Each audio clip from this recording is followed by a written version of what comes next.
નમસ્કાર મિત્રો, આજના તાજા સમાચાર છે. હળવદના સુંદરી ભવાની ગામે ખાણ ખનીજ વિભાગનો સપાટો હિટાજી અને 2 ડમ્પર સહિત 1 કરોડનો મુદ્દામાલ કબજે કર્યો હતો.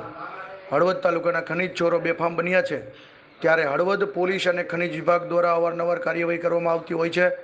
ત્યારે હળવદ તાલુકાના સુંદરી ભવાની ગામની સીમમાં ખનીજ ચોરો દ્વારા ફાયર ક્લે મશીનનું ખોદકામ કરી બેફામ ખનીજ ચોરી કરવામાં આવી રહી હોવાની પાકી બાતમીના આધારે ખાણ ખનીજ વિભાગ મોરબી દ્વારા દરોડો પાડવામાં આવતા ખનીજ ચોરો મામલે એક હિટાજી અને 2 ડમ્પર પકડી પાડી 1 કરોડનો મુદ્દામાલ કબજે કરી ખનીજ ચોરો વિરુદ્ધ દંડનીય કામગીરી અને કાર્યવાહી શરૂ કરવામાં આવી હતી.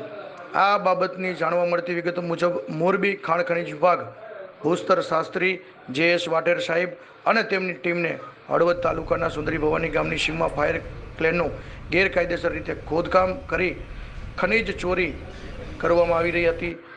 આવી બાતમીને મળતા તરત જ ખનીજ વિભાગની ટીમે દરોડો પાડતા શની કંપનીના એક્સવેટર મશીન વડે ફાયર ક્લેનું ખોદકામ કરી ડમ્પર નંબર GJ36X9969 અને ડમ્પર નંબર GJ36X4234માં ફાયર ક્લે ખનીજનું પરિવહન કરવામાં આવતું હોવાનું ખુલતા અંદાજે 1 કરોડની કિંમતના ત્રણેય વાહનનો કબજે કરી હળવદ પોલીસને સોંપવામાં આવી રહ્યા. જોતા રહો આજના તાજા સમાચાર. Thank you. આભાર મિત્રો.